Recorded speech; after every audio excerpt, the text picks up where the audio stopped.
오늘도 변함없는 아버지의 사랑이 여러분 가운데 함께 하시는 줄로 믿습니다. 아버지의 은혜, 하나님의 은혜와 긍휼과 평강이 여러분에게 가득하시기를 예수님의 이름으로 축복합니다. 긍휼히 여기는 자에게 임하는 복이 무언지, 또 긍휼히 여기는 자에게 아버지께서 주시는 그 긍휼하심과 그 평강이 무엇인지 우리의 삶의 여정 속에서 경험하는 역사가 일어나게 될 것입니다. 아마 단언컨대 여러분들은 누군가를 불쌍히 여겨보신 적이 있을 것입니다. 누군가를 불쌍히 여겨서 그 사람에게 친절과 자비를 베풀어 본 경험이 다 있으실 겁니다. 물론 그 사람이 지금 겪고 있는 어려움, 그 비참함이 그 사람의 잘못된 선택 때문이었고 그 사람의 욕심 때문에 주어져 있는 그런 비참함과 그런 어려움일지라도, 심지어 그가 행한 그 일이 나에게 피해를 줬다 할지라도 그 사람의 현재 모습의 그 초라함과 비참함에 대해서 가슴 아파하고 불쌍해 본 적이 있으실 겁니다. 그것을 가리켜 성경 용어로 긍휼히 여긴다라고 말하는 것입니다. 그 긍휼히 여긴다라는 성경 언어는 다른 말로도 가능한데 자비를 베푼다, 친절을 베푼다라는 말이 되기도 하고요, 또 어떤 경우에는 은혜를 베풀다라는 뜻도 됩니다. 그리고 이 모든 것을 하나로 묶을 때는 사랑한다라고 말하는 것입니다. 성경의 구약 언어의 이 긍휼로 번역된 그 단어가 이런 여러 가지의 의미를 가지고 있습니다. 그리고 그때 그 특징은 뭐냐면, 지금 그 어려움을 겪고 있는 사람이 그 어려움을 받아 마땅함에도 불구하고 내가 그 사람을 향하여 긍휼히 여기는, 친절을 베푸는 마음 차원이 아니라 행위를 갖는 것, 그걸 긍휼이다라고 이야기하는 것입니다. 예수님께서 예수님을 따르는 제자들에게 귀한 가르침의 말씀을 산상에서 주십니다. 그 가르침의 말씀을 주실 때 제일 먼저 선포하시는 것이 뭐냐면 복이 무엇인지에 대하여 선언을 해주고 계십니다. 왜냐하면 복을 제대로 알지 못하면 우린 엉뚱한 것을 추구하며 살기 때문입니다. 어떤 것이 복인지 알지 못하면 우린 예수님을 믿는다 하면서도 헛된 것을 추구하고 살다가 우리의 귀한 육체의 날들을 낭비하기 때문입니다. 그래서 예수님께서 제일 먼저 입을 열어 가르쳐 말씀하시기를 복되도다 하는 선언으로 말씀을 시작하십니다. 그리고 그렇게 하나씩 하나씩 가르침을 주시면서 마침내 또 이렇게 말씀을 하십니다. 긍휼히 여기는 자는 복이 있나니 그들이 긍휼히 여김을 받을 것이미요. 긍휼히 여기는 자가 복된 존재랍니다. 긍휼히 여기는 것이 복입니까? 우린 네 라고 얘기할 겁니다. 우린 그래도 예수님 믿는 사람들 아닙니까? 교회에 왔지 않습니까? 이날에도요. 그러니 긍휼히 여기는 것이 복이다라는 것에 대해서 고개를 끄덕일 겁니다. 그런데 현실적으로는 어떻습니까? 현실적으로도 긍휼히 여기는 것에 대해서 아이 참 복되다라고 여기십니까? 내가 누군가를 긍휼히 여기면, 더군다나 나에게 어떤 해를 끼친 사람에 대해서 긍휼히 여기고 친절을 베풀고 자비를 베풀면 사람들이 나를 우습게 여기기 시작을 합니다. 바보 취급을 합니다. 그래서 나를 아끼는 사람들은 그런 얘기를 합니다. 아이고, 이 험한 세상 어떻게 살려고 저러나 라는 얘기까지 듣게 됩니다. 사실 우리는 긍휼히 여기고 싶은 마음은 있는데 실제로 긍휼히 여기는 것에 대해서는 좀 별로 그렇게 달가워하지 않는 사람들인 것 같습니다. 오히려 바로 그 사람이 그렇게 어려움을 겪고 힘든 일을 당할 때에 내 그럴 줄 알았다 라고 생각하고 싶고, 어떤 경우엔 보복도 하고 싶고, 그 사람이 그렇게 어려운 길을 걷고 살면 이렇게도 말하는 경우 혹시 있지 않습니까? 하나님은 살아계셔. 그게 어쩌면 우리의 현 주소일지도 모르겠습니다. 그런데 주께서는 우리에게 이렇게 말씀하십니다. 복되도다 긍휼히 여기는 자들이요. 긍휼히 여기는 것이 사실은 복입니다. 사람들이 아무리 우리에게 뭐라 해도 그건 중요하지 않습니다. 하나님께서 우리에게 그것이 복되다라고 말씀하시는 것이 중요합니다. 긍휼히 여기는 자가 복되다 말씀하셨으면 긍휼히 여기는 자가 복인 줄 알아야 됩니다. 왜 그것이 그렇게 복된 것이고 그것이 그렇게 중요한가? 오늘 바로 우리가 듣고자 하는 하나님의 메시지입니다. 왜 긍휼히 여기는 것이 그렇게 복된 것이고 우리는 그것을 중요하게 여기는가? 첫째, 긍휼이라는 것은 우리에게 있는 의로움을 온전하게 합니다. 긍휼히 여기는 자가 복된 것은 이유가 뭐냐면 우리에게 주어지는 이 놀라운 의로움이라는 것을 온전하게 해주는 것이 바로 이 긍휼히 여기는 마음이기 때문입니다. 이 긍휼히 여긴다라는 존재에 대한 복은 갑자기 따로 떨어져 나온 것이 아닙니다. 예수님께서 앞에 벌써 4가지의 복된 존재에 대해서 말씀해 주셨습니다. 이 산상순에 나오는 팔복 하나하나 따로따로 봐도 참 은혜가 되는 말씀인데 저는 이 부분들이 이렇게 연결되어 보여지는 것이 더 큰 은혜가 됩니다. 무엇부터 시작하셨냐면 심령이 가난한 자는 복이 있도다 하는 말씀부터 시작을 하셨습니다. 왜냐하면 그들에게 천국이 임하기 때문입니다. 천국, 우리가 갈 본향집뿐만 아니라 바로 지금 여기에 임하고 있는 하나님의 다스리심, 하나님의 통치 가운데 살아가는 삶, 그 안에 있는 놀라운 능력을 체험하는 자, 그것을 간직하는 자가 누구냐면 심령의 가난한 자들입니다. 그래서 우리는 심령의 가난함을 추구합니다. 다른 말로 하면 영적 우월감이나 엘리트주의 같은 것은 쓰레기처럼 버려버리고 자기 과시도 버려버리고 오직 그 빈 마음 가운데 하나님만을 의지하는 것으로 채워가고자 합니다. 죄송합니다. 그렇게 함으로써 하나님의 다스림 속에 하나님의 통치 가운데 있는 그 복을 누리며 살아갑니다. 그런데 아시다시피 우리는 영적이든 현실적이든 한계를 갖고 있어서 그렇게 되지 않은 우리의 모습을 발견하곤 합니다. 그래서 우리는 슬픕니다. 그 모습에 대하여 아파합니다. 왜냐하면 우리에게는 하나님 말씀이 있기 때문입니다.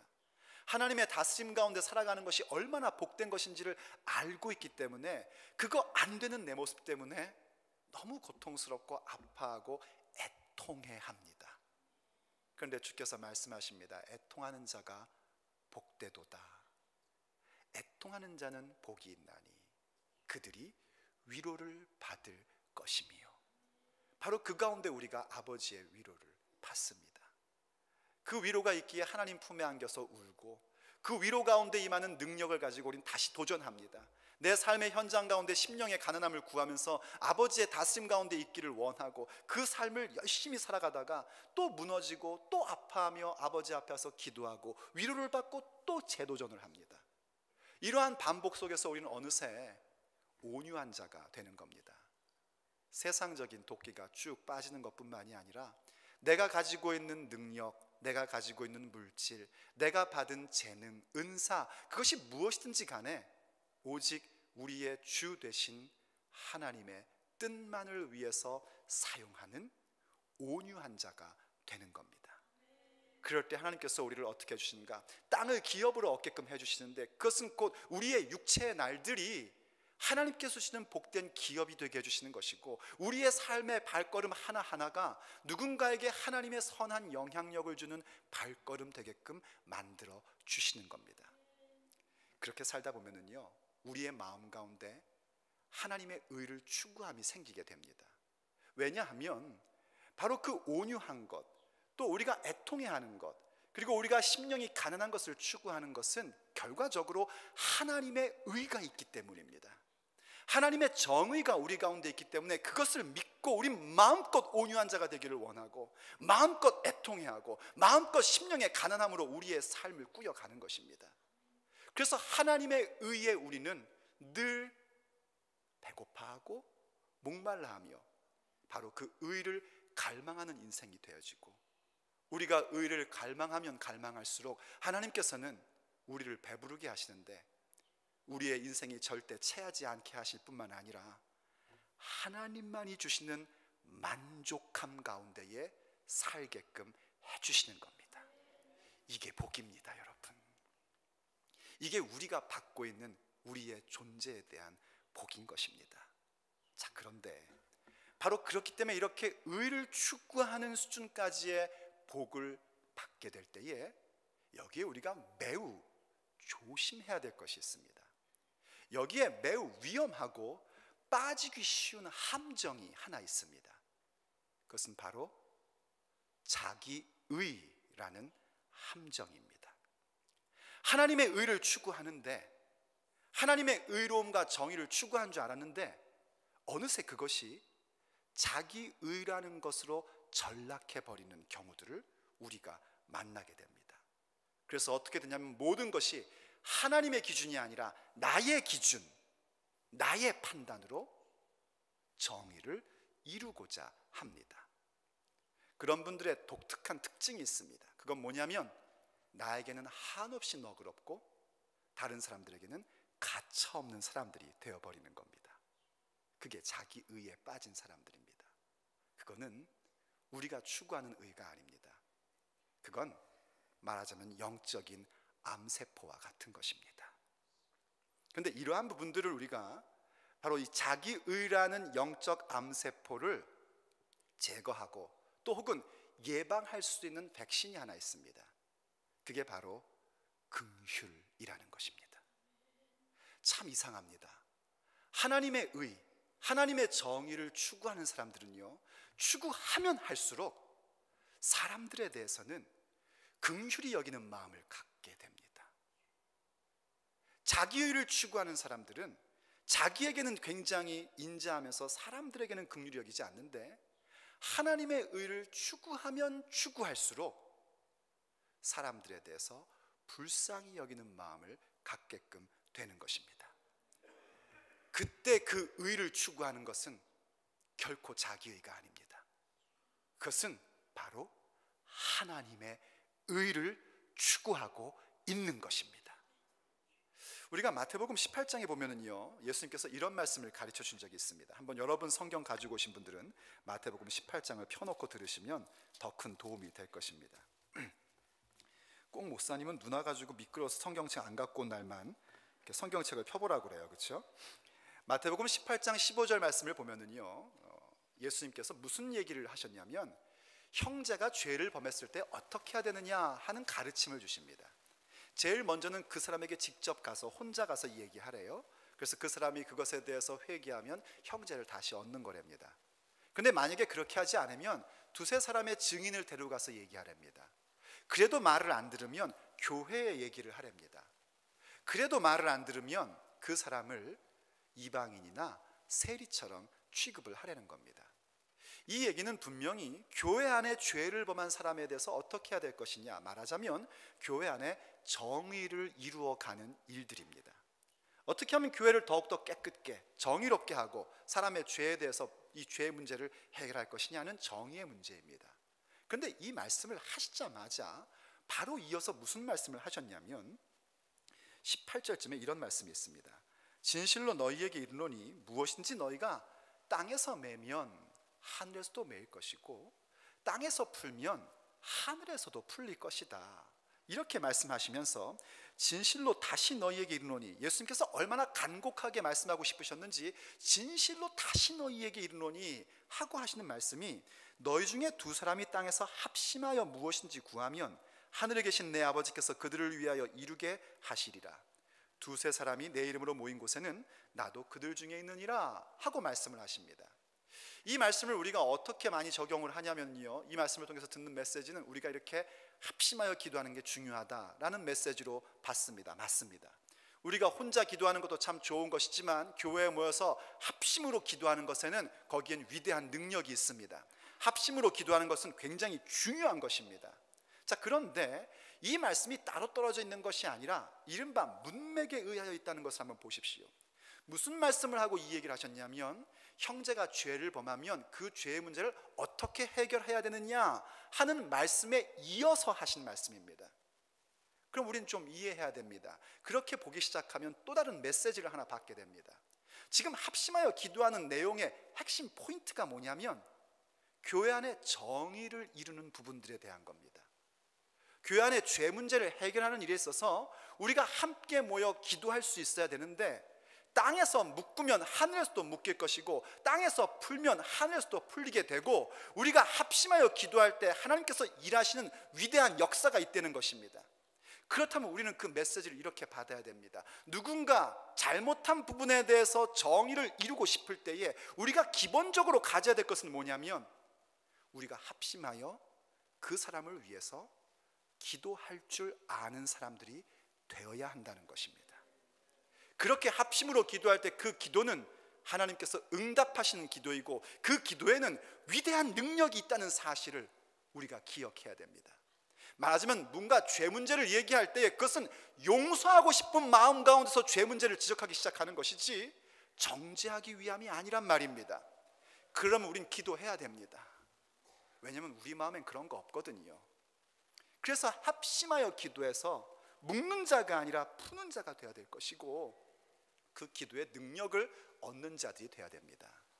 그런데 계속해서 말씀이 어떻게 이어지냐면요, 그때에 베드로가 하고 얘기합니다.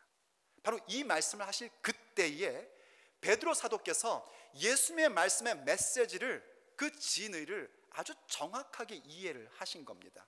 그래서 묻는 겁니다. 이렇게요. 주여, 형제가 내게 죄를 범하면 몇 번 용서할까요? 한국 사람은요 3번. 사실은 2번이에요. 3번째는 가만 안 두잖아요, 우리가요. 그런데 베드로 사도가 그럽니다. 7번까지 할까요? 참 대단한 겁니다. 어떻게 한 사람에 대해서 7번이나 용서할 수 있겠어요? 베드로 사도께서 예수님의 그 말씀의 진의를 아니까, 형제가 범죄하면 몇 번 용서해야 됩니까? 그 용서하는 마음에서 기도해야 되는데 몇 번 용서해야 될까요? 7번이면 되겠어요? 그러자 예수님께서 답하십니다. 아니, 너한테 말하는데 7번뿐 아니라 7번을 70번까지라도 할지니라 하시면서 그 유명한 1만 달란트 빚진 종에 대한 비유를 시작하신 겁니다. 그때 그 비유를 뭐라고 말씀하셨냐면, 천국은 그 종들과 결산하려 하던 어떤 임금과 같다라고 말씀하신 겁니다. 천국을 소유하는 자가 되려면 이 비유의 말씀에 대해서 잘 이해를 해야 된단 말입니다. 아마 많은 분들이 아시죠. 한 종이 임금에게, 자기 주인에게 1만 달란트를 빚집니다. 그것을 갚으라고 합니다. 임금이 정의를 말합니다. 네 몸을 팔고 아내도 팔고 자식도 팔고 가진 것 다 팔아서 이 빚진 거 갚어. 이건 정의입니다. 이건 옳은 것입니다. 빚진 자는 빚을 갚는 것이 정의로운 것입니다. 그러자 그 종이 말합니다. 조금만 기다려 주십시오. 조금만 참아 주십시오. 갚겠습니다. 그렇게 이야기할 때에 성경이 이렇게 우리에게 표현해 줍니다. 27절 말씀 한번 보여주십시오. 그 종의 주인이 불쌍히 여겨 놓아보내며 그 빚을 탕감하여 주었더니. 그 주인이 정의로운 사람입니다. 의로움을 행하는 분입니다. 그래서 너 빚진 것 모든 것을 다 팔아서도 갚어, 아니면 옥에 들어가야 돼. 그게 정의입니다. 그런데 그 종이 불쌍히 여겨달라고, 조금만 기다려달라고, 참아달라고 말하자 이 주인이 그를 불쌍히 여겼답니다. 그래서 놓아주고 오히려 그 빚을 다 탕감해 줬답니다. 1만 달란트는 어마어마한 금액입니다. 어떤 분은 그러더라고요. 그 1만 달란트는 요즘으로 치자면은 웬만한 나라의 1년 예산 정도래요. 그 어마어마한 금액을 다 탕감해 줍니다. 그런데 이 종이 나가다가 자기 동료를 만나는데 자기에게 100데나리온을 빚진 사람이었습니다. 100데나리온도 물론 적은 돈은 아닙니다. 100일 동안 노동자가 일해서 다 모아야 벌 수 있는 돈이니 얼마나 큰 돈입니까? 그 돈을 빚진 친구가 이 사람에게 얘기를 합니다. 참아달라, 내가 갚겠다라고 말합니다. 자기가 주인에게 했던 말과 똑같은 말을 한 겁니다. 그런데 이 종은, 1만 달란트 탕감받은 종은 자기 동료를 옥에다 가둬버립니다. 여러분, 우리는 이 얘기를 알고 있기 때문에 이것이 기분 나쁠 수 있을지 모르겠지만 사실은 그게 정의라는 겁니다. 그게 옳은 것입니다. 빚을 갚지 못하니 옥에 넣어야죠. 그런데 바로 그 모습을 보고 주인이 이렇게 평가를 합니다. 마태복음 18장 32절과 33절 말씀. 이에 주인이 그를 불러다가 말하되 악한 종아. 일단 악한 종아로 시작을 합니다. 그것은 선한 것이 아닙니다. 그건 정의가 아니란 말입니다. 오히려 악한 겁니다. 왜 그런가? 네가 빌기에 내가 내 빚을 전부 탕감하여 주었거늘 내가 너를 불쌍히 여김과 같이 너도 내 동료를 불쌍히 여김이 마땅하지 아니하냐 하고 그 종을 다시 옥에 가두라고 합니다. 자, 보십시오 여러분. 이 종이 1만 달란트 탕감 받았을 때 그는 더 이상 빚쟁이가 아니라 빚이 없는 자가 된 겁니다. 우리 식으로 얘기하자면 그는 의로운 자가 된 것입니다. 그 은혜로 의로운 자가 된 거예요. 그런데 그 의로움이 자기 속에 있는 자비가 없고 자기도 똑같이 누군가에 대해 불쌍히 여기는 마음을 갖지 못하자 완성을 이루지 못합니다. 오히려 다시 옥에 갇히는 그런 비참함을 갖게 됩니다. 그만큼 누군가를 불쌍히 여긴다는 것, 긍휼히 여긴다는 것은 우리에게 주어져 있는 이 놀라운 의가 더욱더 온전하게 되는 길인 것입니다. 그러므로 긍휼히 여김이 복입니다. 누군가를 긍휼히 여기는 마음이 생기는 것은 내가 나약한 것이 아니라 바로 하나님의 그 복이 우리에게 임하고 있는 것입니다. 내게 있는 의로움, 내가 추구하는 정의가 나의 정의가 아니라 하나님의 의로움이라는 것을 확증시키는 것, 그게 바로 긍휼히 여기는 모습인 것입니다. 두 번째로 긍휼히 여김이 복되는 것은요, 바로 그 긍휼히 여김이라는 것이 우리 하나님의 성품의 핵심이기 때문입니다. 그것은 우리가 본받아야 할 하나님의 성품입니다. 우린 예수님을 믿음으로 하나님의 자녀가 되었습니다. 그것은 하나님의 자녀된 권세가 주어졌다는 것인데, 그때 그 권세가 주어졌다는 것은 권세만 주어진 것이 아니라 하나님의 성품을 담는 자가 되었다는 얘기입니다.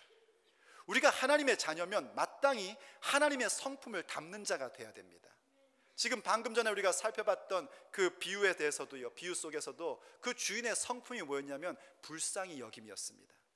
주인이 그 종에게 얘기한 것이 내가 너를 불쌍히 여김같이 네가 네 동료를 불쌍히 여기는 것이 마땅치 아니하냐 말씀하신 것처럼 우리는 하나님의 긍휼히 여김을 받은 자들이기 때문에 그 성품을 본받아 마땅히 긍휼히 여길 줄 아는 자들이 되는 것입니다. 그건 우리의 성품 자체가 돼야 되고 우리 존재 자체가 돼야 되는 것입니다. 하나님의 성품의 핵심은 바로 긍휼히 여기심에 있습니다. 하나님께서 죄인인 우리를 구원하신 것, 원수했던 우리를 구원하셔서 하나님의 자녀로 삼으신 아버지의 사랑의 그 깊은 핵심은 우리를 보고 불쌍히 여기시고 긍휼히 여기신 겁니다. 지옥 가도 마땅한 우리에 대하여 불쌍히 여기시는 그 성품을 갖고 계셨기 때문에 우린 그 은혜로 말미암아 구원을 받았고 하나님의 자녀가 된 것입니다. 신명기 30장 3절 말씀 보면은 이런 말씀이 있습니다. 내 하나님 여호와께서 마음을 돌이키시고 너를 긍휼히 여기사 포로에서 돌아오게 하시되 내 하나님 여호와께서 흩으신 그 모든 백성 중에서 너를 모으시리니. 지금 이 신명기 말씀은 앞으로 이스라엘 백성이 어떤 범죄 가운데 어떤 일을 겪을 것인지에 대한 예언적인 말씀입니다. 이들이 하나님의 은혜로 말미암아 하나님의 백성이 되었음에도 불구하고 하나님이 아닌 다른 것을 인생의 목적으로 삼습니다. 하나님의 말씀이 아닌 다른 것을 인생의 판단 기준으로, 가치 기준으로 삼습니다. 그래서 하나님께서 근실히 징계하십니다. 하나님의 정의가 임합니다. 그래서 그들이 모든 나라 가운데 흩어지게 됩니다. 바벨론의 포로로 잡혀가게 됩니다.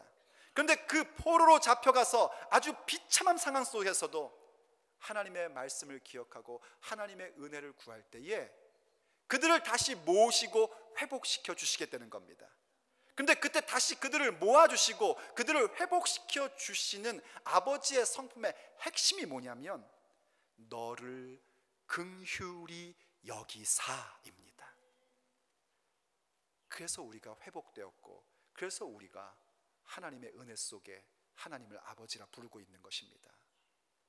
예수님도 마찬가지입니다. 여러분, 예수님을 기억하시죠? 예수님께서 십자가 위에 달리셨습니다. 그것은 예수님의 육체의 날들 가운데 가장 힘들고 가장 비참하고 가장 고통스러운 순간이셨습니다. 얼마나 고통스러우셨으면 하나님을 늘 아버지라고 부르시는 그분께서 그 순간 나의 하나님 어찌하여 나를 버리셨나이까 하며 외치셨겠습니까? 그럼에도 불구하고 우리 주님께서 자기를 향하여 욕하고 자기를 못 박는 그 사람들을 향해서 아버지께 기도합니다. 주님, 이 죄를 저들에게 돌리지 마옵소서. 그것은 바로 하나님의 성품의 핵심입니다. 저들을 불쌍히 여겨달라는 겁니다. 그리고 그 모습을 본받고 예수님의 제자였던 스데반 같은 경우도 자기를 향하여 돌을 던지고 그래서 자기가 지금 죽어가는 상황 속에서도 그도 그렇게 고백을 합니다. 주님, 이 죄를 저들에게 돌리지 마옵소서. 하나님의 성품, 예수님의 성품을 닮은 제자의 그 모습입니다. 우리가 추구하고 닮고자 하는 아버지의 성품의 핵심이 바로 이 긍휼히 여기는 마음, 불쌍히 여기는 마음입니다. 거기에서 사랑이 나올 수 있는 것이고 거기에서 기쁨도 나올 수 있는 것입니다. 그래서 우린 정말 하나님의 성품을 담는 자로서 세워져야 되고 이 성품을 우리의 모든 삶의 관계 속에서 발휘할 수 있어야 됩니다. 누구를 불쌍히 여겨야 될까요? 당연히 나에게 죄 지은 사람입니다. 그저 내가 불쌍히 여길 만한 사람만 불쌍히 여기는 것은 예수님 안 믿는 사람도 할 줄 압니다. 그거는요. 내가 사랑할 만한 사람 사랑하고 내가 인사할 만한 사람만 인사하는 것은 그건 죄인들도 하고요, 여러분이 가장 미워하는 그 사람도 그거 합니다. 우리가 해야 될 것은 당연히 나에게 죄 지은 자를 불쌍히 여기는 겁니다. 구체적으로 어떤 범위에 있는 사람들인가, 성경이 우리에게 그 범위를 가르쳐 주는 것을 보게 됩니다. 잠언 14장 21절을 보면은요, 이런 말씀이 있습니다. 이웃을 업신여기는 자는 죄를 범하는 자요, 빈곤한 자를 불쌍히 여기는 자는 복이 있는 자니라 하고 말씀해 주세요.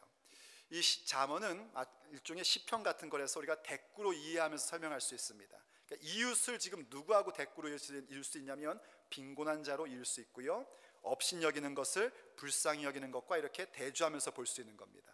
그럼 가난한 자를 불쌍히 여기는 자는 복된 자랍니다. 근데 그 가난한 자가 누굴까? 이웃이라고 그렇게 우리가 해석할 수 있습니다. 다른 말로 하면 멀리 있는 가난한 자들이 아니라 내 삶의 주변에 있는 가난한 자들입니다. 또 그 14장 31절에서는 이렇게까지 말씀하십니다. 가난한 사람을 학대하는 자는 그를 지으신 이를 멸시하는 자요, 궁핍한 사람을 불쌍히 여기는 자는 주를 공경하는 자니라. 가난한 자를 불쌍히 여기는 것, 그들을 돕는 것, 그것은 복된 것뿐만이 아니라 하나님을 공경하는 거랍니다. 하나님을 경외하는 구체적인 모습이 가난한 사람을 불쌍히 여기는 거래요. 이때 가난한 사람은 재정적으로 가난한 사람도 가난한 사람이고, 영적으로 가난한 사람, 정서적으로 가난한 사람, 관계적으로 가난한 사람, 모든 사람들을 통칭해서 우리가 생각할 수 있어야 됩니다. 바로 그 내 주변에 있는 가난한 사람에 대하여 불쌍히 여기는 마음을 갖는 것이 복이고, 그것이 곧 하나님을 경외하는 행위인 것입니다. 또 에베소서 4장 32절에서는 이렇게 말씀해 주십니다. 서로 친절하게 하며 불쌍히 여기며 서로 용서하기를 하나님이 그리스도 안에서 너희를 용서하심과 같이 하라. 이 말씀은 사실은 교회 안에서의 얘기입니다. 교회 안에서 서로 친절하며 서로 불쌍히 여기랍니다. 여러분, 좀 서로 불쌍히 여기십시오. 오늘 눈하고 길도 미끄는데 저 사람은 왜 또 오늘 나왔을까 하지 마십시오. 좀 여러분 생각해 보세요. 얼마나 우리 서로 불쌍한 존재입니까? 얼마나 안쓰럽습니까? 이민의 삶을 살고 말 설고 문화 선 곳에서 사는데 얼마나 다들 힘들게 삽니까? 서로를 긍휼히 여기는 마음을 가져야 됩니다. 다시 정리해서 말하면 우리가 뭔가 우리의 긍휼히 여기는 마음, 하나님의 성품을 사고 그것을 붙잡고 살 때에 그것이 뭔가 멀리 있는 불쌍한 사람들보다도 내게 가까이 있는 사람, 특별히 우리 새생명교회에서 같이 신앙생활하고 있는 형제 자매들, 내 가정의 가족들, 그들에 대하여 긍휼히 여김을 가질 줄 알아야 한단 말입니다. 내일부터 필리핀 캄보디아 선교 답사를 가는데 가면은 분명히 마음 아프겠죠. 거기에 살고 있는 어린아이를 보면은 가슴 아프고 또 눈물 나겠죠. 우리들이 그런 거 생각하면 눈물 납니다. 가슴 아픕니다. 그건 참 좋은 겁니다. 그런데 만약 어떤 사람이 저기 죽어가는 아프리카의 한 영혼에 대해서는 눈물을 흘리는데 자기 엄마한테는 박박 댐빈다, 그건 뭔가 좀 문제가 있는 겁니다. 엄마를 긍휼히 여길 줄 알아야 됩니다. 저 먼 곳에 선교지에 있는 사람들에 대해서는 늘 불쌍히 여기는데 늘 남편한테는 늘 저 인간 한다, 그럼 나는 지금 뭔가 심각한 문제가 있는 겁니다. 남편도 불쌍히 여길 줄 알아야 됩니다. 아내도 긍휼히 여길 줄 알아야 됩니다. 특별히 사랑하는 교우들을 비록 내 맘에 안 들고, 비록 저 사람이 또 이상한 말 만들고, 비록 저 사람이 또 이상한 행동해도 그 사람에 대하여 긍휼히 여기는 마음을 우리는 사야 됩니다. 그걸 구해야 됩니다. 혼자 힘들면 두세 사람이라도 모여서 함께 그것을 위해서 간구하고 푸는 자들이 돼야 됩니다. 그게 복된 존재입니다. 그러다 보면 어떤 일이 생기냐면요, 우리의 마음속에 하나님이 주시는 평화가 가득 채워지게 됩니다. 그래서 세 번째 라인, 긍휼히 여기는 자가 복된 이유는 평화를 동반한 긍휼히 여기심을 우리가 받게 되기 때문입니다. 우리가 그러한 긍휼히 여김을 가질 수 있는 것은 먼저 긍휼히 여김을 받았기 때문인데, 우리가 그렇게 긍휼히 여길 때에 우린 미래의 긍휼히 여김을 받는 자가 될 수 있습니다. 저는 미래에 하나님의 긍휼히 여김이 절실하게 필요한 사람입니다. 왜냐하면 저는 저를 알거든요. 저는 분명히 또 실수하고 넘어질 거고 또 아버지의 긍휼히 여기심이 필요한 사람입니다. 여러분은 어떠십니까? 아마 여러분들도 미래의 긍휼히 여기심이 필요할 겁니다. 하나님으로부터 긍휼히 여기심을 받아야 되고 또 서로 긍휼히 여김을 받는 게 필요한 사람들입니다. 그러기 위해서 우리가 서로를 긍휼히 여길 줄 아는데, 그렇게 긍휼히 여길 때에 놀라운 평강이 우리의 심령 속에 자리 잡게 되는 것을 발견하게 됩니다. 여러분, 제 얘기하는 것을 용서하고 들어주십시오. 부끄러운 고백이니까 여러분들 용서해 주시고 들으시기 바랍니다. 한 5, 6년 전쯤이었던 것으로 기억이 됩니다. 캐나다에 살 때인데 어딜 갔다가 오는 길에 편의점에 들렸습니다. 편의점에 들려가지고 뭔가를 좀 물어봐야 했어요. 근데 마침 거기에 직원이 2명이 있고 손님은 저밖에 없었습니다. 그리고 이 직원 2명이 카운터에 같이 있었기 때문에 제가 뭘 물어볼 때에 두 사람에게 한꺼번에 묻는 그런 모양새가 됐습니다.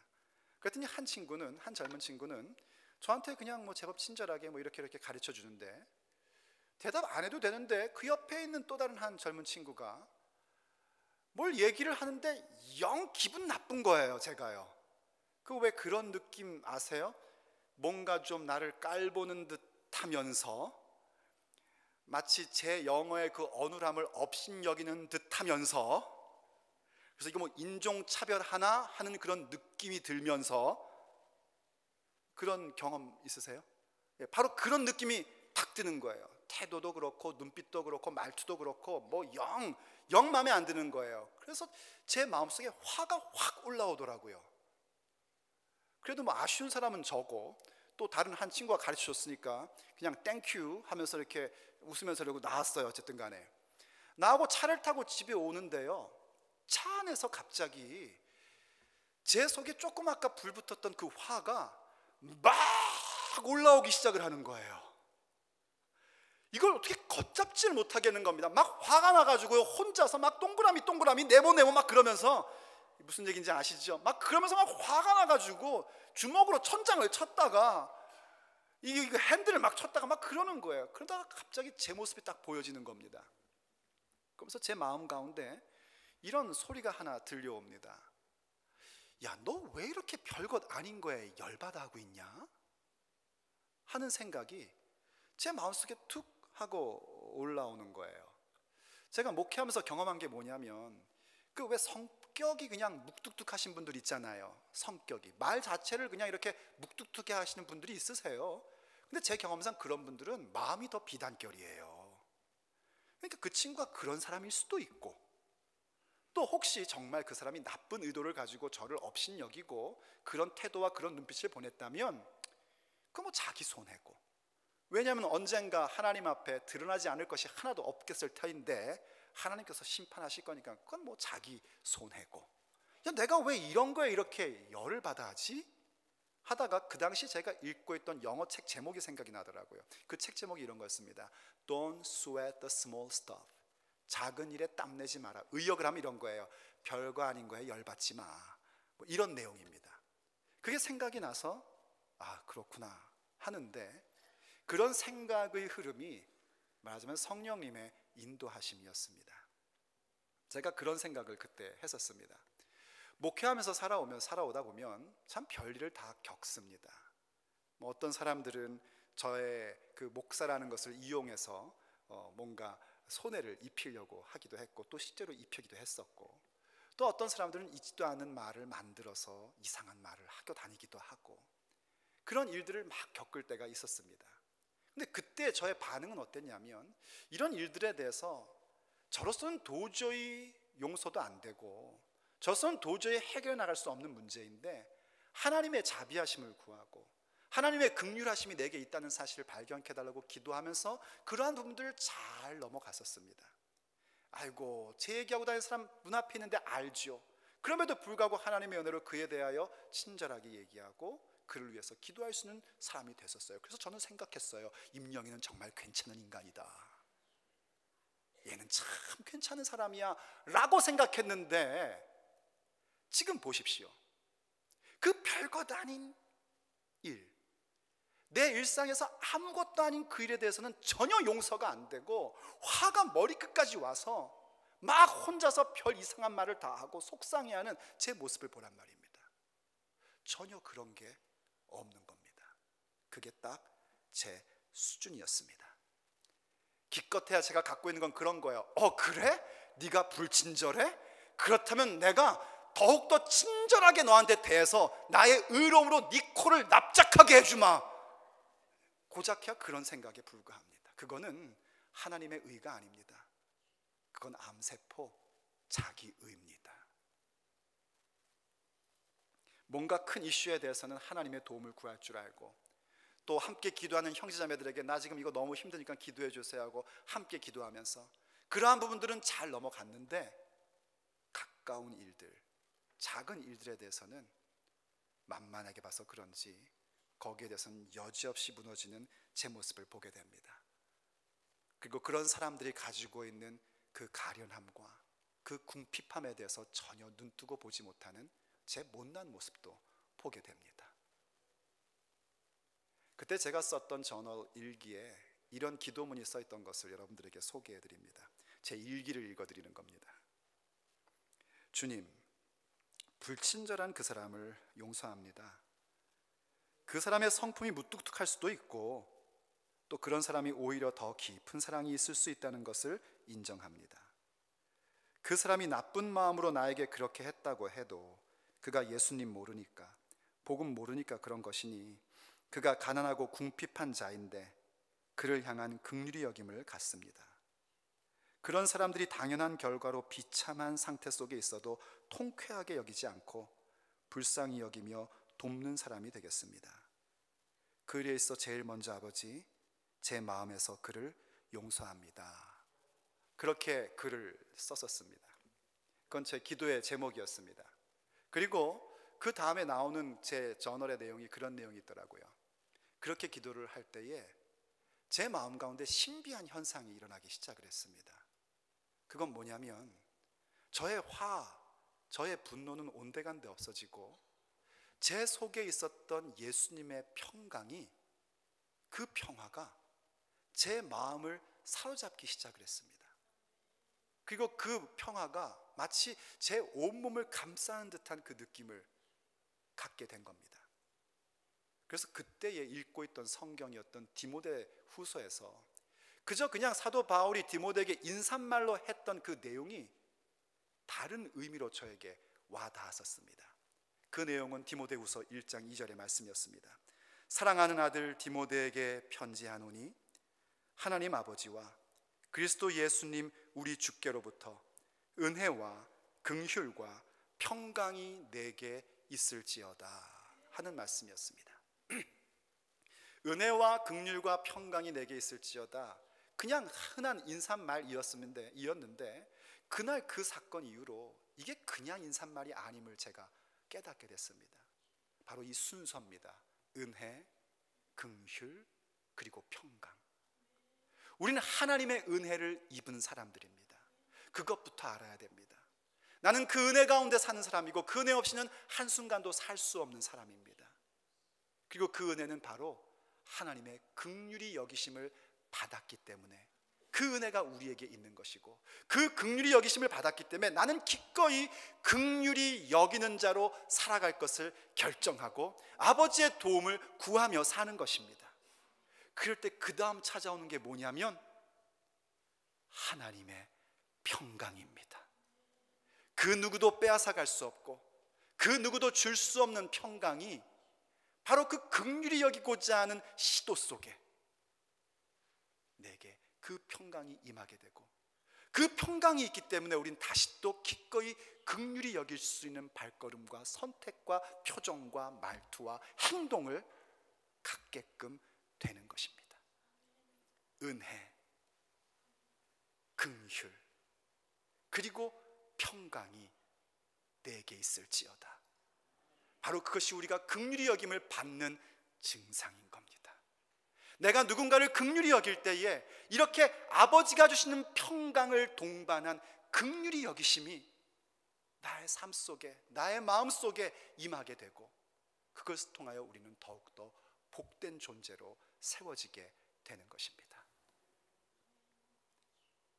긍휼히 여기는 자는 복이 있나니 그들이 긍휼히 여김을 받을 것이며 아버지의 복이며 약속의 말씀입니다. 기도하시겠습니다. 사랑하는 아버지 하나님, 오늘도 우리에게 아버지의 말씀을 깨닫게 해주시고 아버지의 복 가운데로 깊이 잠기게 해주셔서 감사드립니다. 아버지, 우린 긍휼히 여길 줄 모르는 사람들입니다. 우리 안에는, 우리 자신의 마음에는 긍휼이라는 것이, 자비라는 것이, 사랑이라는 것이 없습니다. 있어봐야 매우 이기적인 것에 불과하고 매우 제한적인 것에 불과한 참 못난 존재들입니다. 그럼에도 불구하고 아버지께서 우리를 긍휼히 여겨주사 구원하여 주셨고, 긍휼히 여겨주사 회복시켜 주셨고, 긍휼히 여겨주사 아버지의 다스림 가운데 거하게 하여 주셨습니다. 그래서 우리는 심령의 가난함과 애통함을 갖고 살고 온유한 자가 되어 의를 추구할 수 있고 의에 배고파하는 자가 될 수 있었습니다. 그래서 아버지, 더욱 구합니다. 우리 안에 아버지께서 심겨주신 그 긍휼을 더욱 발견하게 하여 주시옵소서. 우리에게 주어져 있는 그 의와 그 의를 갈망함이 암세포 같은 나의 의를 갈망함이 아니라 아버지의 의, 예수님의 의를 추구하는 모습인 그 긍휼히 여김이 우리 가운데 가득 채워지고 넘치게 하여 주시옵소서. 아버지의 긍휼히 여기심 받음에 대하여 기억나게 하여 주시옵시고, 그것을 통하여 내게 범죄한 자에 대하여, 나에게 손가락질하는 자들에 대하여 불쌍히 여길 수 있는 아버지의 마음이 우리 가운데 일어나게 하여 주시옵소서. 아버지께서 도와주셔야 그 긍휼히 여기는 마음이 우리 가운데 생길 수 있고, 아버지께서 깨닫게 해주셔야 아버지의 성품을 담는 아버지의 자녀가 될 수 있습니다. 그러므로 아버지, 도와주시옵소서. 이 시간 그 사람을 긍휼히 여기기 위하여 먼저 그를 용서할 것을 우리가 결정합니다. 아버지, 우리의 이 시도 속에 아버지께서 주시는 평강이 우리 가운데 가득하게 하여 주옵소서. 그 평강이 우리의 마음을 장악하게 하여 주시옵시고, 그 평강이 우리의 온몸을 감싸게 하여 주시옵소서. 그래서 우리의 삶의 긍휼히 여김이 얼마나 복된 모습이고 그것이 얼마나 우리가 추구해야 될 바인지를 깨달아 알게 하여 주옵소서. 그래서 우리 새생명교회가 서로를 불쌍히 여기고 그 가운데 아버지의 성품을 닮아가고 아버지께서 주시는 평화를, 그 강같이 흐르는 평화를 간직하여 우리의 존재가 복됨을 누리게 하여 주시옵소서. 우리 안에 이런 선한 것은 하나도 없사오니 아버지께서 아버지의 심장을 이식시켜 주시옵시고 성령님으로 우리를 충만케 하여 주셔서 이 시간 아버지께서 가르쳐 주신, 우리 주님이 가르쳐 주신 그 복을, 긍휼히 여기는 자의 복을 우리 모두가 누리게 하여 주시옵소서. 우리 주 예수 그리스도의 이름으로 간절히 기도 올립니다.